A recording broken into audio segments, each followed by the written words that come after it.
Hello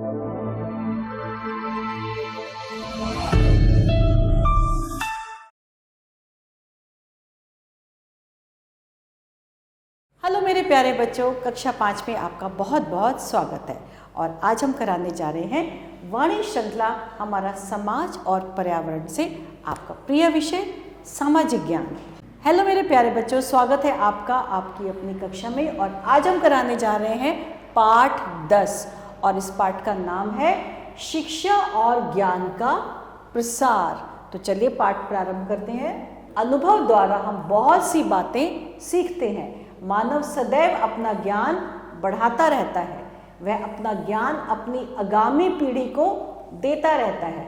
जैसे जैसे ज्ञान बढ़ता गया, आदि मानव के लिए सुनकर याद रखना कठिन होता चला गया। अतः यह महसूस किया गया कि अनुभव द्वारा प्राप्त किया गया ज्ञान भावी पीढ़ी के प्रयोग के लिए संचित करके रखा जाए।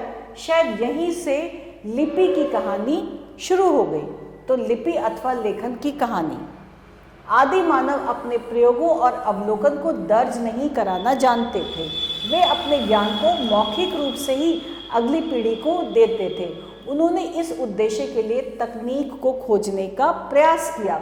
धीरे धीरे उन्होंने अपने ज्ञान को दर्ज करने के लिए चित्र बनाना और उनमें रंग भरना शुरू कर दिया। ये इस तरह से इन्होंने शुरू में इनकी ये वाली ऐसे करके इनकी लिपि थी और उसके बाद इन्होंने उसमें रंग भरना शुरू किया। बच्चों, ये प्राचीन चीनी लिपि है, प्राचीन पुरानी चीनी लिपि है ये जो है।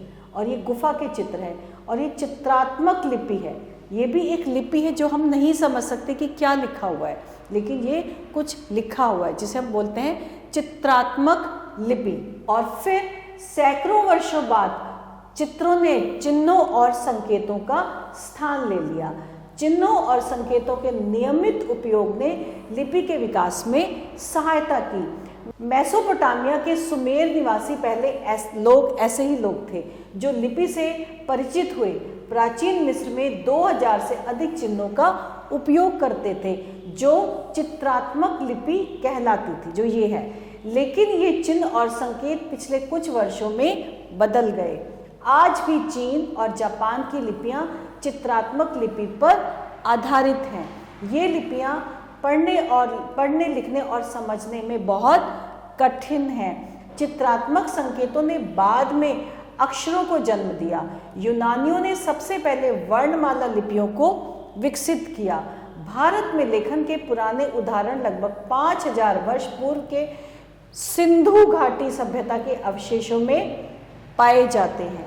कोई भी अभी तक सिंधु घाटी की लिपि को पढ़ने में समर्थ नहीं है। नई दिल्ली के राष्ट्रीय संग्रहालय में लेखन पट आप देख सकते हैं। इसके बाद ब्राह्मणी लिपि का विकास हुआ। इसके पश्चात बच्चों ब्राह्मणी लिपि का विकास हुआ। फिर अधिकांश भारतीय लिपियां, ज़्यादातर, ये देखो ये ब्राह्मणी लिपि है, ब्राह्मणी लिपि जो हमें नहीं समझ में आती बिल्कुल भी। अधिकांश भारतीय लिपियां इस लिपि से ही उत्पन्न हुई हैं। देवनागरी लिपि और अन्य भारतीय लिपियां ध्वनि पर आधारित हैं। हिंदी देवनागरी लिपि में लिखी जाती है। अब है अंकों की कहानी। अंकों की कहानी कैसे प्रारंभ हुई? जब आदि मानव ने भेड़ या गायों जैसे जंतुओं को पाला तो उन्हें गिनना पड़ता था। वह नुकीले चाकू या छड़ से निशान बनाकर अपने सामान तथा जंतुओं का लेखा जोखा करता था। वह गिनने के लिए कंकड़ों और पत्थरों का उपयोग भी करता था। कभी कभी वह जंतुओं की संख्या के समान एक रस्सी के लंबे टुकड़े में गांठ बांधता था। गिनने के लिए अंगुलियों का उपयोग सबसे पहले भारत में विकसित हुआ। 1 से 10 तक की संख्याओं का भी उद्गम भारत में हुआ। संख्या 10 एक महत्वपूर्ण संख्या है क्योंकि हमारी 10 उंगलियां हैं। अरब ने इसे अपनाया और पश्चिमी संसार को भेजा। शून्य की संकल्पना और दशमलव प्रणाली का प्राचीन भारतीयों द्वारा सर्वप्रथम आविष्कार किया। अरबी लोगों ने इन संख्याओं को हिंद से कहा गया, जिसका अर्थ भारत का है।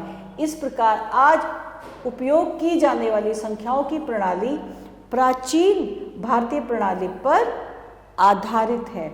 भारतीय संख्याएं यूरोप में अरब व्यापारियों के माध्यम से पहुंची, जिन्हें हिंदू अरबी संख्याएं कहा जाता है। बाद में हिंदू अरबी संख्याएं पूरे संसार में फैल गईं और अंतर्राष्ट्रीय संख्याएं कहलाईं। अंग्रेजी भाषा की उत्पत्ति ग्रीक और लैटिन से हुई। किससे हुई थी? ग्रीक और लैटिन से। लैटिन रोम में लिखी जाती है, रोमन में लिखी जाती है, और रोमनवासी संख्याओं को लिखने के लिए अपनी वर्णमाला के 7 अक्षरों का उपयोग करते थे। अब ये देखो, 1 ऐसे बना है, 5 ऐसे बना है, 10 ऐसे बना है, 50 L, 100 ये है, 500 हमारे ऐसे, इनका ये होता है। तो ये जो था, ये रोमन भाषा की जो थी वर्णमाला के अक्षर थे। तो इन चिन्हों द्वारा गणना करना लगभग असंभव हो गया, इसलिए अंग्रेजी भाषा में हिंदू अरबी संख्याओं को स्वीकृत किया गया। आधुनिक युग में कठिन गणना को कंप्यूटर और कैलकुलेटर द्वारा किया जाता है ना। अब तो कैलकुलेटर आ गया, कैलकुलेटर से खटफटाक बहुत जल्दी, बहुत आसानी से हो जाता है। और अब है छपाई की कहानी। इससे पहले हम करते हैं जानने योग्य तथ्य।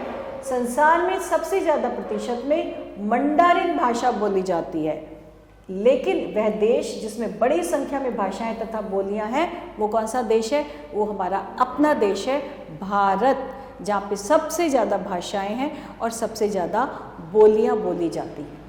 अब है छपाई की कहानी। कागज़ के आविष्कार की तरह मुद्रण की उत्पत्ति भी चीन में हुई। चीन के लोग लकड़ी के टुकड़ों को डिज़ाइन में काटते, उन्हें स्याही से लिप्त करते और कागज़ के टुकड़ों पर उन्हें दबाते। जल्दी ही वे लकड़ी पर पात्रों तथा चित्रों को काटकर तथा कागज़ पर उनकी छापें लेकर पुस्तकों को छापने लगे। जैसे चीन लिपि बहुत कठिन थी, वैसे ही ये लिपि भी प्रचलित सिद्ध नहीं हुई, क्योंकि बहुत कठिन थी। जर्मनी में सबसे पहले मुद्रण प्रेस जॉन गुटेनबर्ग द्वारा बनाई गई थी। ये बनाई गई थी मुद्रण प्रेस, जहाँ पे प्रेस का आविष्कार किसने किया था? गुटेनबर्ग ने, जर्मनी के। उनके द्वारा मुद्रित की जाने वाली पहली पुस्तक बाइबल थी, जो भेड़ की खाल पर मुद्रित की गई थी। यह मुद्रण के लिए उबड़ खाबड़ थी। गुटेनबर्ग ने प्रत्येक वर्णमाला के लिए धातुओं के सैकड़ों अलग अलग टुकड़े बनाए थे और गतिशील छपाई की सहायता से पुस्तक की कई समरूप प्रतियां शीघ्रता से बनाई जा सकती थी। इस प्रक्रिया में एक ही टाइपसेट यानी कि प्रिंटिंग प्लेट का उपयोग बार बार करके विभिन्न पुस्तकें मुद्रित की जा सकती थी। मुद्रण प्रेस ज्ञान के क्षेत्र में एक बड़ी क्रांति लाई। अब इससे अधिक पुस्तकों का उत्पादन कम मूल्य पर करना संभव हो गया। आज हमारे पास आधुनिक मुद्रण प्रेस उपलब्ध हैं, जिनका उपयोग कंप्यूटर द्वारा रंगीन पत्रिकाओं, पुस्तकों और समाचार पत्रों के प्रकाशन में किया जाता है। मुद्रण प्रेस एक महत्वपूर्ण आविष्कार है, जिसने लोगों के एक दूसरे से संचार के साथ साथ विचारों को व्यक्त करने के तरीकों को बदला। प्रिंटर पुस्तकों को तेजी से बना सकते थे, जिसका अर्थ था कि वे ज्ञान अधिक से अधिक फैल सके तथा अधिक से अधिक लोग पढ़ना लिखना सीख सके। और अब है कागज़ की कहानी। कागज़ कैसे उत्पन्न हुआ? कागज़ का आविष्कार सबसे पहले कैसा हुआ? आइए जाने। पेपर द्वारा पेपिरस शब्द से आया। पेपर शब्द जो है वो किससे आया? पेपिरस शब्द से आया, जो मिस्र में उगाए जाने वाला एक प्रकार का बीज होता है। नील नदी के डेल्टा में नरकट बहुतायत में उगता है। नरकट स्थानीय भाषा में पेपिरस कहलाता है। प्राचीन मिस्रवासियों ने पेपिरस पौधे के तने को लेकर उसकी लंबी छाल उतारी तथा उसे लकड़ी के गट्ठों के नीचे दबा दिया। सूखने पर यह पेपिरस की शीट बन गई तथा इस पर लिखा जाने लगा, लेकिन यह कोई कागज़ नहीं था। लगभग 1900 वर्ष पहले चीन वासियों ने सीखा कि पेड़ों की छाल से रेशों को किस प्रकार अलग किया जा सकता है। इन रेशों को पहले भिगोया गया था, फिर पीटकर एक समान किया गया था तथा फिर सुखाया गया। इस प्रकार वे एक चौड़ी शीट बना सके जिस पर लिख सकते थे। चीन से कागज बनाने की कला यूरोप तथा इंग्लैंड में फैली। तो इस तरह धीरे धीरे जो था वो कागज का आविष्कार हुआ, कागज बनने लगा। नेत्रहीनों के लिए ब्रेल लिपि। आपको यह जानकर आश्चर्य होगा कि नेत्री यानी कि अंधे व्यक्ति भी एक विशेष लिपि में लिखी पुस्तक को पढ़ सकता है। इसे क्या, कौन सी लिपि बोलते हैं? ब्रेल लिपि। इस लिपि को फ्रांस के एक नेत्रहीन छात्र लुई ब्रेल ने सन 1824 में विकसित किया। इस लिपि में कागज पर कुछ बिंदु उभरे हुए होते हैं। नेत्रहीन व्यक्ति इन बिंदुओं को हाथ, जैसे ये हाथ लगाकर उंगलियों से स्पर्श कर वर्ण और शब्द की पहचान कर लेते हैं। प्रशिक्षण और अभ्यास के माध्यम से वे पुस्तकों को आसानी से बड़ी तेजी के साथ पढ़ सकते हैं।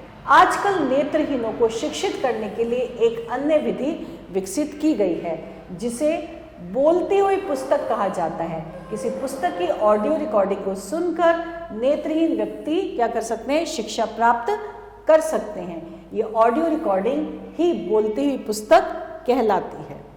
और अब है ज्ञान, साक्षरता एवं विकास। पिछली कुछ शताब्दियों में ज्ञान में कई गुना वृद्धि हुई है। साक्षरता द्वारा कोई भी व्यक्ति ज्ञान के इस खजाने को प्राप्त कर सकता है। विकसित एवं प्रगतिशील देशों में अधिकांश लोग साक्षर होते हैं। दुर्भाग्य से हमारे देश में साक्षरता का जो प्रतिशत है वो बहुत कम है। साक्षरता किसी भी देश की प्रगति की कुंजी है। साक्षरता के माध्यम से कोई भी देश शीघ्र उन्नति कर सकता है, परंतु निरक्षरता से गरीबी विकसित होती है। यदि हम अपने देश से गरीबी हटाना चाहते हैं तो हमें साक्षरता का प्रयास करना होगा। यही एक तरीका है जिसके द्वारा प्रगति की जा सकती है और देश को खुशहाल बनाया जा सकता है। और अब है इस पाठ के कुछ महत्वपूर्ण तथ्य। अभी हमने पाठ पढ़ा, लेकिन कुछ महत्वपूर्ण तथ्य क्या हैं? वो है आदि मानव ने अपने ज्ञान को मौखिक रूप से ही आने वाली पीढ़ी को प्रदान करते थे। मेसोपोटामिया के सुमेरियन निवासी पहले ऐसे लोग थे जो लिपि से परिचित हुए। हम नई दिल्ली के राष्ट्रीय संग्रहालय में लेखन पट देख सकते हैं। अधिकांश भारतीय लिपियां ब्राह्मणी लिपि से ही उत्पन्न हुई।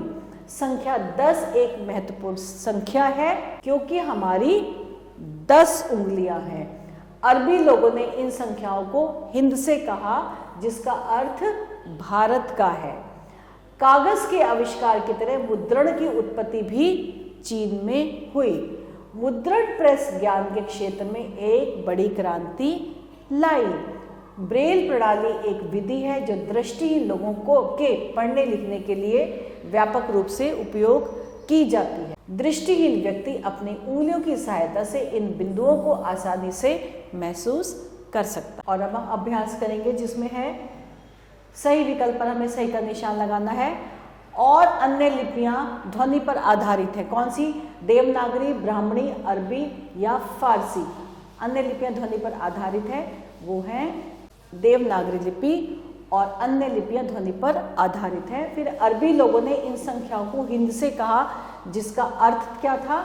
जिसका अर्थ था अरब, भारत, उर्दू या फारसी, जिसका अर्थ था भारत। रोमन वासी संख्याओं को लिखने के लिए अपनी वर्णमाला के कितने अक्षरों का प्रयोग करते थे? 6, 5, 8 या 7? वो करते थे 7। किस भाषा में हिंदू अरबी संख्याओं को स्वीकृत किया गया? अंग्रेजी, फारसी, उर्दू या हिंदी? हिंदी। तो इस तरह से हमने सही विकल्प पर सही का निशान लगा दिया। और अब है सही वाक्यों के सामने सही और गलत के सामने गलत का निशान। मेसोपोटामिया के सुमेर निवासी किसी लिपि से परिचित होने वाले प्रथम लोग थे। बिल्कुल सही। हम नई दिल्ली के राष्ट्रीय संग्रहालय में लेखन पट देख सकते हैं। सही।